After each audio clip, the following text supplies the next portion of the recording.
কাপাচালকা গ্রাম পঞ্চায়েতের দোলতলার বাসিন্দা কিসমত আলী বাড়ি ফেরার পথে জেটিয়া গ্রাম পঞ্চায়েতের অধীনস্থ দিঘিরপাড় এলাকায় তৃণমূল দুষ্কৃতীদের হাতে আক্রান্ত হওয়ার অভিযোগ উঠল। ঘটনার সূত্র অনুযায়ী জানা যায়, বিজেপির সমর্থক কিসমত আলী যখন গতকাল দুপুরে বাড়ি ফিরছিল, তখন কিসমতকে পথ আটকে পিস্তলের বাট দিয়ে কানের পাশে, ঘাড়ে ও কোমরে আঘাত করে। খবর পেয়ে আজ সকালে ব্যারাকপুর সংসদীয় লোকসভা কেন্দ্রের বিজেপি প্রার্থী অর্জুন সিং তৃণমূল কংগ্রেসের দুষ্কৃতীদের দ্বারা আক্রান্ত কিসমত আলীর বাড়িতে পৌঁছায়। আক্রান্ত পরিবারদের বাড়িতে গিয়ে পাশে থাকার বার্তাও দেন। যদিও আক্রান্ত কিসমত আলী দাবি করেন জেটিয়া থানা এই ঘটনার এফআইআর নিতে চাননি। যদিও জেটিয়া অঞ্চল তৃণমূল কংগ্রেসের সভাপতি সুশান্ত ঘোষের পক্ষ থেকে এই ঘটনার কথা অস্বীকার করে তৃণমূল কংগ্রেসের সঙ্গে এই ঘটনার কোনো যোগ নেই বলে দাবি করেছেন। আমি রাস্তা দিয়ে আসছিলাম, আমাকে ল্যাংড়া বাবন, রাজ, বাপি, রাজু এরা সব ধরে 20-25 জন ধরে মারে। ওরা সব তৃণমূল পার্টি অফিসেই থাকে, ওই জয়দীপ ভবনেই থাকে সব। মারলো কেন আমি নিজেও জানি না যে কী কারণে মারলো, আমাকে কিছু বলা হয়নি, এমনিই মারধর চালু করে দিল। মানে হঠাৎ বলতে ওদের ওই আমার সামনে অন্য একটা ছেলেকে মারছিল আমার আগে, সোনা সাতরা বলে ওকে। তো ওদের নাকি কি পরে শুনলাম যে সাবমার্শাল বসানো নিয়ে কি একটা ঝামেলা হয়েছে ওদের। ওই সোনা সাতরার কাছে ওরা টাকা চেয়েছে।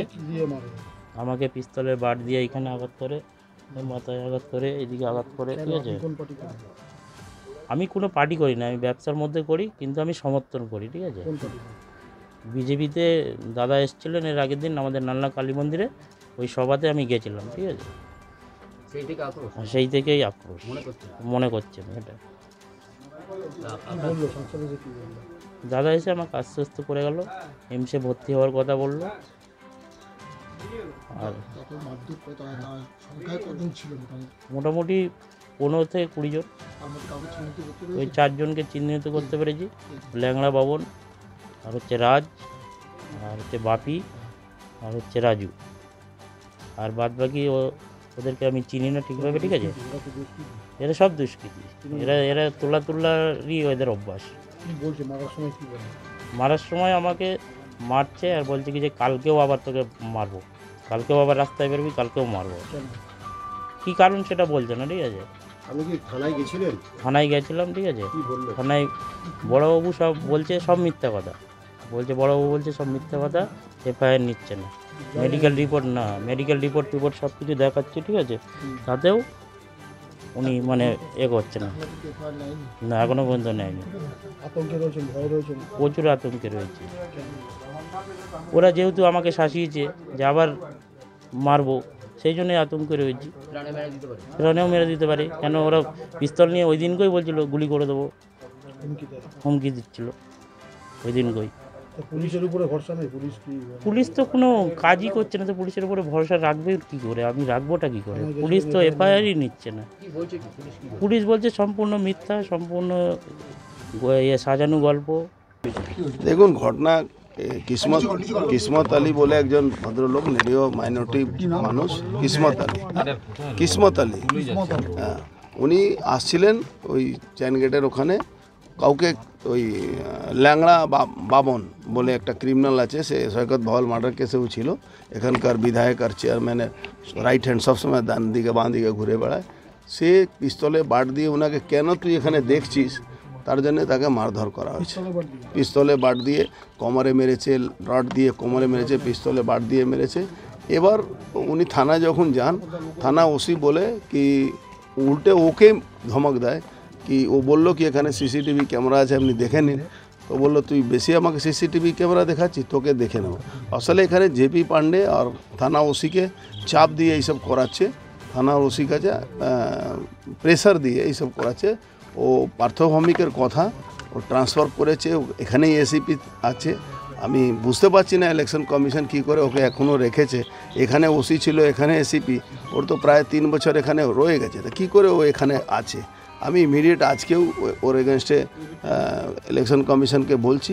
আর যে একে ইমিডিয়েট বরখাস্ত করা যায় না, জেপি পান্ডে আর থানা ওসিকে ইমিডিয়েট বরখাস্ত করা যায়, যাকে মারধর করার পরে সে এফআইআর নিচ্ছে না, তো ইলেকশন কমিশনের আন্ডারে যদি এফআইআর না নিতে পারে তাহলে কবে এফআইআর নিত? যখন ইলেকশন শেষ হয়ে যাবে তবে এফআইআর নেবে? এটা সম্ভব নেই। আর তার আমাদের লোকগুলোকে বলেছি তাকে নিয়ে এইমসে ভর্তি করে তার ট্রিটমেন্ট করাবার জন্য। পরিবার কি ভয়ে রয়েছে, আতঙ্কে রয়েছে? পুরো আতঙ্কে আছে, পরিবার ভয়ে আছে, কিন্তু কিসমত আলী খুব স্ট্রংলি উনি ফাইট করতে রাজি আছেন। উনি সব জায়গা, আমি ওনার বলেছি আপনার উকিলকে বলুন মেল করতে, এফআইআর মেল করে আমাকে কপিটা পাঠাতে। দুষ্কৃতি বলে কোনো কথা নেই। ওই ছেলেটা এখানকার ক্রিমিনাল, এই কিসমত বলে ছেলেটা, ও এখানে মাটির কারবার করে। অলিখিতভাবে বিভিন্ন থানার থেকে ওর নামে অ্যাপ্লিকেশান দেওয়া আছে অনেক রকমভাবেই। ও দুবার তিনবার অ্যারেস্ট হয়েছে। যে কিছুদিন আগে জেঠিয়া মাঠে বাড়ি ভাঙা রাবিশগুলো ফেলছিল, জেঠিয়া মাঠ দখল করার চেষ্টা করেছিল, ওকে স্কুল থেকে কমপ্লেন করে অ্যারেস্ট করা হয়েছিল।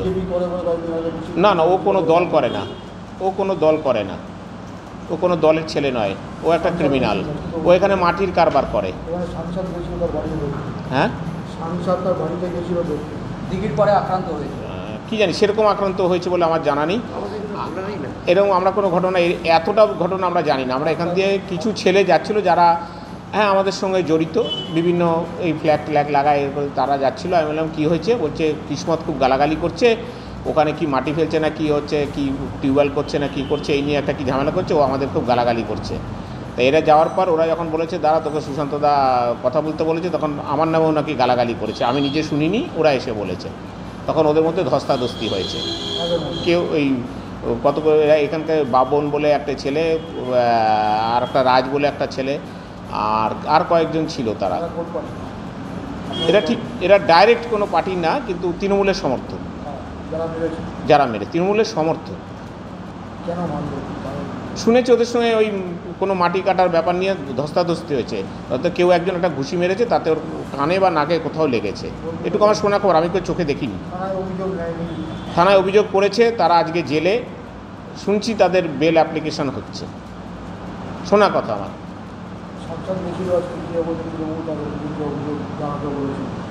অভিযোগ হ্যাঁ নিয়েছে, থানা নিয়েছে, তো নিয়ে এফআইআর করে দিয়েছে, থানা পাঠিয়ে দিয়েছে। পুলিশ ইনভেস্টিগেশন এসেছিল আমার সঙ্গে কোনো, আমি এখানে দাঁড়িয়েছিলাম তখন পুলিশ যখন এখানে এসেছিলেন।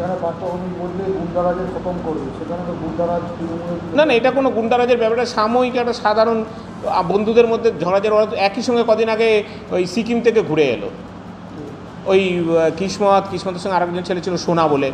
ঘটনাটা হয়েছে সোনার সঙ্গে ওদের ধাক্কাধাক্কি হচ্ছিল। কিসমত ঠেকাতে গেছে, কিসমতের গায়ে ঘুষি লেগেছে। না না, বাজে কথা। এখানে বন্দুক ইউজ করার মতো কোনো ছেলে নেই। জেঠিয়া অঞ্চলে কোনো ছেলে নেই যারা বন্দুক ইউজ করে, সে যে পার্টিরই হোক। তৃণমূল তো আছেই, তৃণমূল, এবং আমি সব পার্টির হয়ে বলছি, এখানে এরকম ইউজ করার মতো ছেলে নেই। জেঠিয়া অঞ্চলে বন্দুক ইউজ করার মতো কোনো ছেলে নেই।